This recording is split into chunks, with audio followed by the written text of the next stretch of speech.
What's going on? A to Z Sports. We are live. I am live. Sam Phelan coming at you with another edition of Titans at 2. And I am live from Doberd in Green Hills. You check the ambiance around me and the little nice backdrop that I've got going today. Appreciate you, some of you guys in the chat hanging out. I see Lou Man, I see Dre, I see Steven. Keeping it locked in on YouTube there. And those of you in Facebook that are filing in here, just make sure everybody shares the show and drops a like button before I jump into it today. Here to recap Mike Vrabel's press conference. The Titans head coach got done at St. Thomas Sports Park about an hour ago talking with Titans media and had a lot of great insight, I thought. A very good press conference from Mike Vrabel talking about the team's upcoming match with, matchup with the Baltimore Ravens in London, how the Titans are handling the decision to stay in Nashville for a majority of the week and then head to London a little bit later on versus the Ravens and how they handled it a bit differently. So why they did that, Vrabel with some great stuff about Christian Fulton, great stuff about the offense, and really preaching accountability for his team at 2-3. So we have a lot to break down, a lot to talk about, and I have a lot of thoughts about this Titans game and, some of these Titans players that continue to let some fans down, let their teammates down, and are part of the reason the Titans are sitting here at 2-3 and just lost a game to the Indianapolis Colts for the first time in over 1,000 days.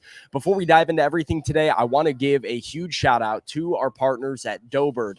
Like I said, I'm at Doberd in Green Hills right now. Doberd at Green Hills, offering you the very unique combination of flavors of pizza and rotisserie. This is where you're sure to find flavor. Got something for everybody, for the whole family, whether it's date night, want to hit a sports bar or just a family outing. Doberd's the spot to go. So come check out Doberd. They're making it happen today for me as I talk to you.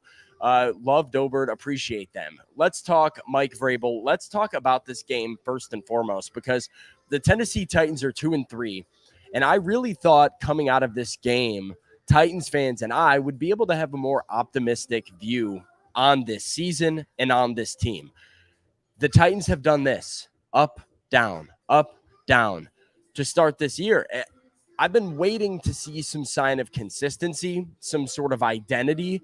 And right now, the 2023 Tennessee Titans don't have an identity, a direction, or any consistent bone or fiber in their body.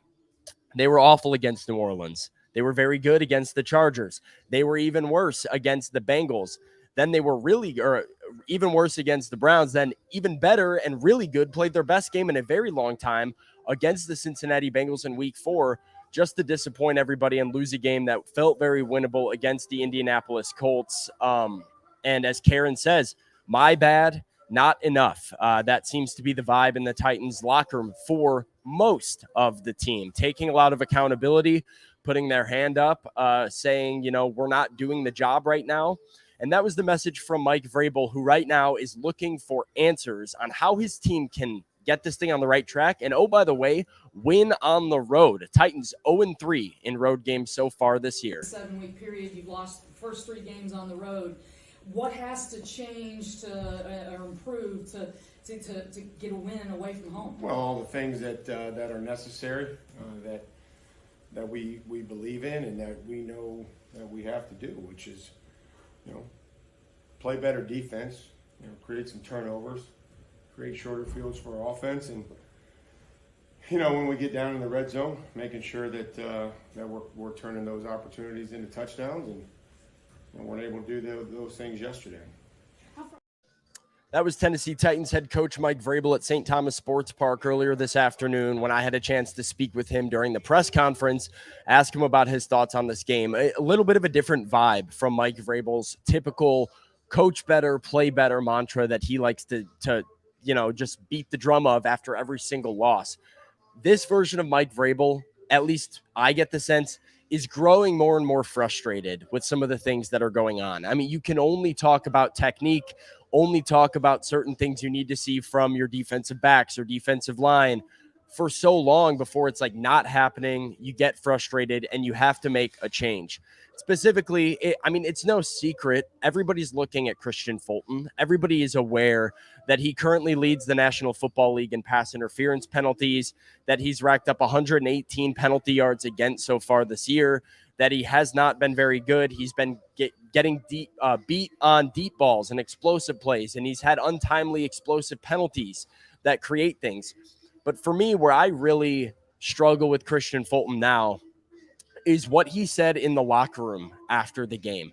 Because typically a player plays poorly, they put their hand up. And you had Jeffrey Simmons in the locker room saying, I wasn't good enough. You had Kevin Byard in the locker room saying, we didn't do enough to limit the explosive plays. You had Arden Key in the locker room saying, we got our butts whooped. He didn't say it that way, but basically said, we got our butts whooped. And then you have Christian Fulton in the locker room who pointed at officials, who said he thought he played really well and was technically sound.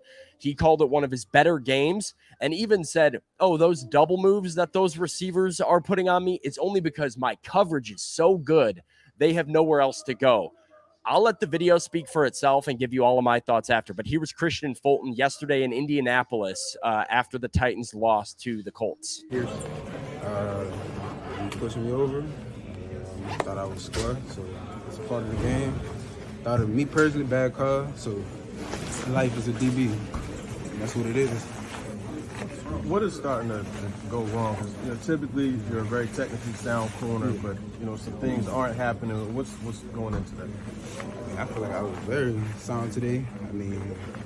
Besides one play, with the one with 11, where he caught the out or whatever, it was on me, I guess, bad eyes. But for the most part, I think today was, technically sound. Obviously, they made some plays or whatever, but it's hard when you got to play against, the refs and the receivers.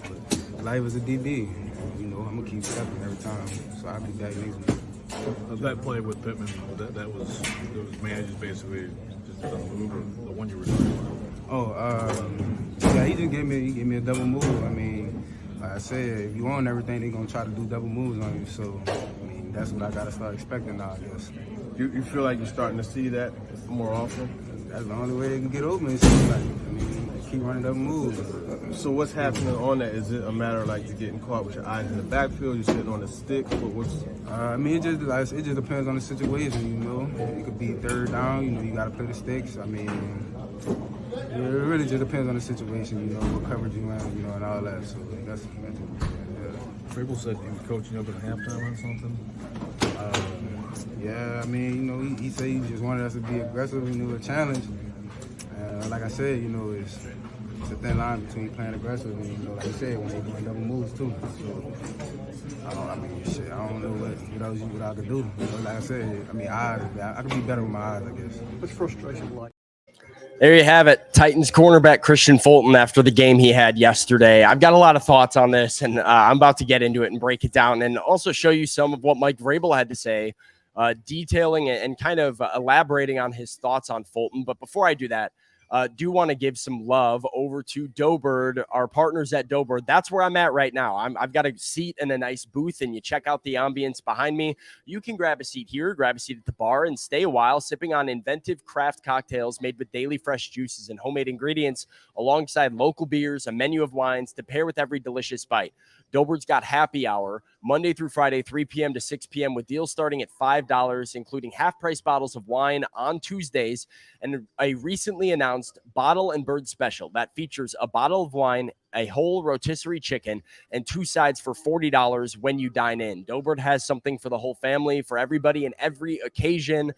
Cannot compliment or rave about them enough. And if you check out the background here, and this looks like a spot you might want to hang out or check out a game, come to Doughbird, located in Green Hills.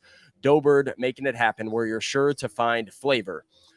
Okay, Christian Fulton, those comments, atrocious. Lots of thoughts, lots of feelings, making excuses that really nobody wants to hear. And I think it's a bad look for him. You cannot have that type of performance and then sit there with a straight face and say you were very technically sound and it's hard to play against the refs and the receivers. Like, The only play Christian Fulton took accountability for from yesterday's game was when Michael Pittman Jr. broke his ankles, snapped him off to the outside, and caught an out for a big gain. And Christian Fulton, even that play says, that was on me, I guess. I had some bad eyes. I guess I'll take responsibility for that one. Take some notes from the defensive leaders in your locker room. Listen to how Jeffrey Simmons or Kevin Byard or Arden Key speak after a win, or after a loss, regardless. They say, I need to be better. We got our butt whooped. We didn't do enough. Quit focusing on yourself and making things not your own fault, or whether or not you had to play against the officials, and worry about the fact that you lead the league in defensive pass interference. You give up a handful of explosive plays every single game. And despite your coaches giving you very specific instruction, don't have your eyes in the backfield, you do it every Sunday. At halftime, Mike Vrabel and the Titans coaches warned Christian Fulton about double moves. And they said, hey, Christian, they're going to try and get you on this. Make sure we're square. He wasn't square. He got a pass interference call on Alec Pierce on a 3rd down and 12 in the 4th quarter. It was a 20-plus yard penalty that allowed the Colts to really burn the rest of that clock. You cannot have mistakes this big, this frequently, that hurt your team this much, and then have a nonchalant garbage response like that. That's terrible. It's a bad look. There's no accountability there. And as Mike Vrabel preached in the press conference today, accountability is what it takes. You cannot make excuses and expect to have different results. And, frankly, he might not have a job for very much longer, at least as a starter on this team. Vrabel said yesterday that the Titans considered pulling Christian Fulton from the game. That's how bad things had gotten, how far things had spiraled down. But yeah, keep telling yourself that you were technically sound and that it's the ref's problem and not your own. Mike Vrabel detailed it a little bit more today, just about Christian Fulton needing to do his job better. And he also said he has a lot of faith in those backup corners, and putting one of them in for Christian Fulton is still something that could definitely happen. Are those things that are easily correctable? I don't know. We'll see. They better be correctable quickly. Would hope that we wouldn't be having these conversations about putting our eyes in the backfield and grabbing guys down the field. And when we're in phase, I think those are just things that we have to be able to, understand you're in phase. There's no reason to grab a guy. When you have a guy like that has ability but you're not getting the results, how do you go about managing him and getting to coach to those results? Well, I think at some point in time, this is professional sports, and we're going to coach every single one of them, Christian included, but we also have a job to do, and we have to go out and do it, and 1 week doesn't mean anything, and one game doesn't mean, it's unfortunate, but then we have to keep moving on, and we have to improve and figure out, is it that we're trying to make some plays, and if you're in match coverage, really, the whole goal is that we don't let our man catch the ball, not that we're trying to make interceptions in match coverage, because then you start looking for the football, you start looking in the backfield, and then they uncover or they make another move. So there's opportunities when we can try to get an interception, and in man coverage, that's not one of them. What's your comfort? Titans head coach Mike Vrabel talking about Christian Fulton at the press conference earlier today. And I see some of these comments. David Brown with an excellent comment, quote, I ran a red light and hit a car. It wasn't my fault. I was technically sound. My hands were at 10-2.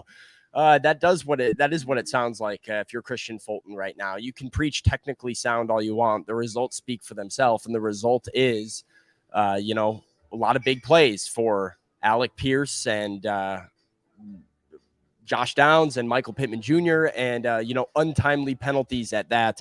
And MB says, here's a better idea. Play more zone if your cornerback is struggling in man-to-man. I do think there is some of that, but I love what Mike Vrabel said in that clip about at some point, this is professional sports. Like at some point, you're an NFL cornerback. You have to be able to guard in man. You have to be able to do man coverage and keep your eyes on your guy and understand what the defense is trying to do. Mike Vrabel's point that he talked about after the game and this afternoon is in man coverage. You are not trying to play for yourself. You are not out there trying to see, how can I jump this route, get this interception, make this big play. Your job, make sure your guy does not catch the ball. A tipped pass is going to result in an interception for a safety. Stick your guy and just don't allow a completion.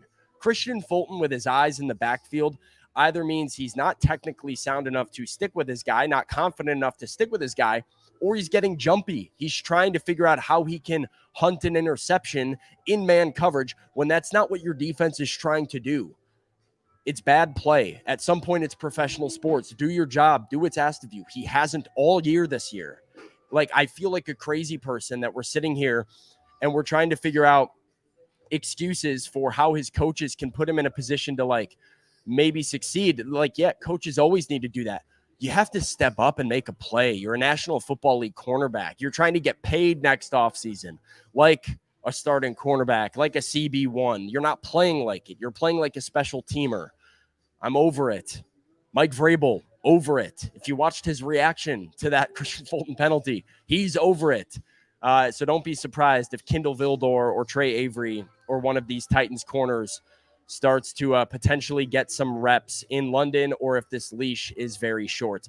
But I will move on. I will move on to something a little bit more positive, and really the biggest positive, what I thought was the biggest positive from that Titans loss that they could potentially continue building on next week against the Ravens. And before I do that, I want to tell everybody about Doughbird. Doughbird, I mentioned all the options they have at the bar or for happy hour if you're coming to dine in. But if takeout is more your style, you can grab the Family on the Fly takeout bundle at Doughbird and feed your family. They're the go-to spot for to-go food in the neighborhood. Like I said, they're out here in Green Hills, right next to the Shake Shack. Free parking, a ton of parking available where it's not a problem. I get a great spot every single time that I come in here.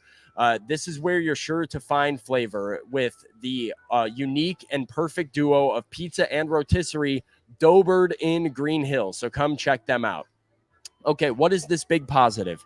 You guys might be wondering, after that loss, what could you possibly take away that you feel good about? Christopher Lee's on it. It's DeAndre Hopkins, who had his best game in a Tennessee Titans uniform. I believe it was 8 catches and 140 yards. Really dominant. Like that first drive out of halftime from the Titans offense was as dominant as D-Hop has been since he's been here. This relationship and connection with Ryan Tannehill very clearly heading in the right direction and continuing to build.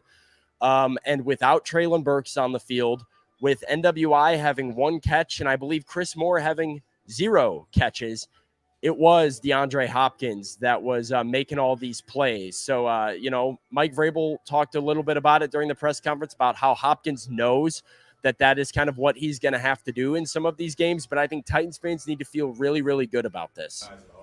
Well, he has to be, and he knows that, and the connection that he has with the quarterback and his ability to find seams in the defense, and whether it's to settle down or uncover, run through his zone. Ryan gave him a good ball, or his ability to adjust to a pass, his body control. So, I know up until yesterday, we obviously would have wanted more production, but I mentioned before, every time we've needed a play on third down, he's been there, or a play at the end of the Chargers game, made a huge play. So yesterday it was great to see him, have some, production. All positive from DeAndre Hopkins. 8 catches for 140. Could have been an even bigger game. Derrick Henry overthrew him by like a yard on like a 20-plus yard touchdown pass. And Hopkins tried to get his feet down and just barely couldn't get that second foot in. But if you're the Titans and you're looking forward to London, the connection between Ryan Tannehill and DeAndre Hopkins has to be something that you build on. I think that 4th and 1, that critical 4th and 1, the Titans went for it and they did a shotgun run with Derrick Henry, which I don't really understand. I would have thrown the ball to D-Hop there. I mean, he had been so dominant throughout that second half and really shown the ability to come down with anything you gave him a chance to catch. That would have been a spot that if you are going to come out and shotgun, why not give D-Hop a shot in the red zone? And we hear Mike Vrabel talk, right, about stalling out in the red zone. Not enough targets to your best receiver down there. but I think certainly potential to, find it and right the ship on his back, on the back of number 10. Another good spot for the Titans, or I guess a silver lining, is that they are 2-3, but you can survive at 2-3 in this division right now, specifically because the Titans' schedule after the ahead of the bye. Coming in, I was saying 2-4 is survivable. 3-3 is a good spot to be in. And right now, 3-3 is still alive. I didn't expect the losses to come against like the Colts and the Saints and, wins to come against the Bengals and Chargers and potentially Ravens. But you are in a spot where you can still get to 3-3. To do that, you will have to take on Lamar Jackson and a good Ravens team that's coming off a loss, and you will have to do so from London. Now, the Titans made an interesting choice this week. They are going to London overnight on Thursday to Friday is when they are making that trip out to London. Baltimore is on their way to London right now. They went ahead and got ahead of it and are getting there, and Rashid Jenkins said they should have left today.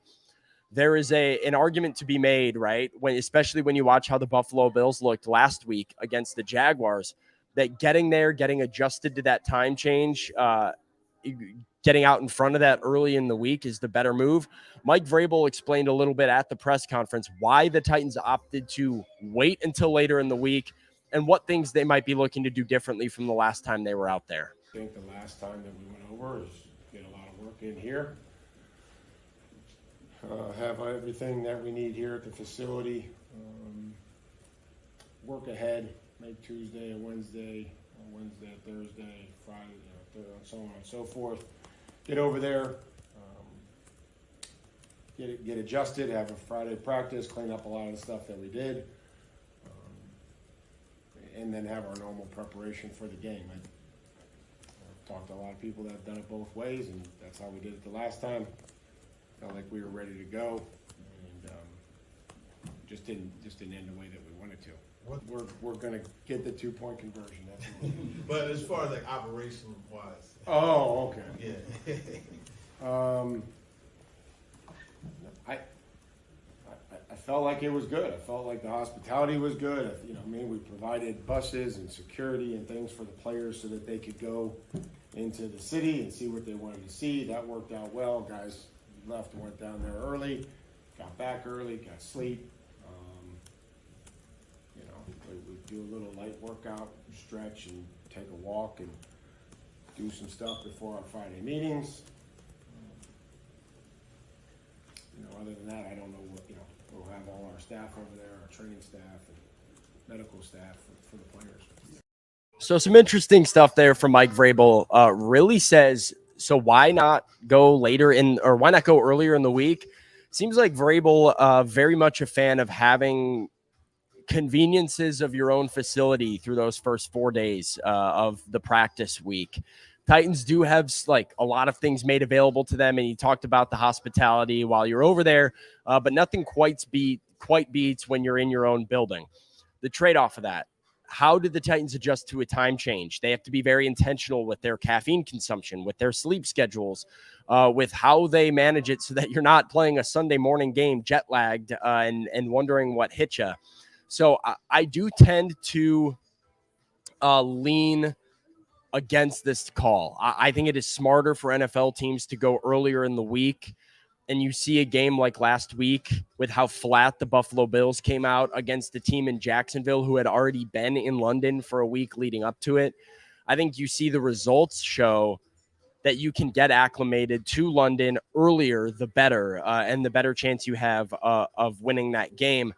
So I kind of disagree with Mike Vrabel here, but I think, it's going to be one of those things in hindsight that you look back on and have to, see how you feel a week from now when we're doing this post-game recap about the Baltimore Ravens. But if you're wondering why the Titans are staying in Nashville for as long as they are, that's what the head coach had to say. A big emphasis on being in their own facility, being in their own meeting rooms, having some of those conveniences for as long as possible, and a lot of confidence that his guys are still going to be able to get over there and adapt in a timely process. So seems like the chat kind of agrees with that as well. A lot of, Lou Man I see in there saying he agrees with the Titans decision. And, a lot of you guys agrees with me against the Titans decision.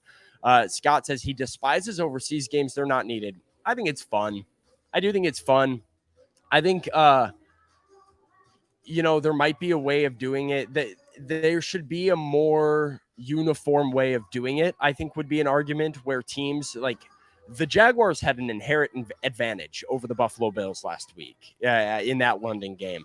So avoiding ways of like a team playing back-to-back weeks in London against the team that got in 2 days before might be a good idea. I do think it's fun and good idea for the NFL to make more money and grow the fan base and see where that thing goes. So, it's fun. Plus, who doesn't love Scott? You're at home. You're at home. That 8:30 game, that 9:30 game, that's football all day for you. That's a win. You go college football straight into NFL the next morning. I don't say no to more football, more hours of the day. So I like that.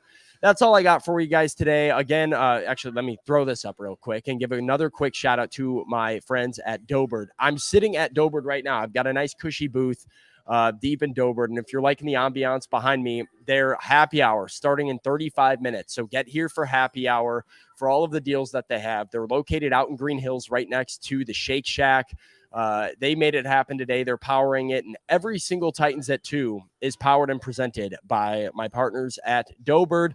Like I said, that's all I got today. Keep it locked in on A to Z Sports for written content on atozsports.com. If you want to get some more of my thoughts on the Christian Fulton situation, his comments post-game, that's up on atozsports.com. Buck Rising is going live later tonight for A to Z Sports Primetime, and then Zach Bingham and Austin Stanley again tomorrow morning on the A to Z Sports Morning Show. Titans content throughout the week. Buck Rising will be in London with the Titans as they get ready to take on the Baltimore Ravens. So, keep it flooded, tighten up, and until next time, we'll see ya.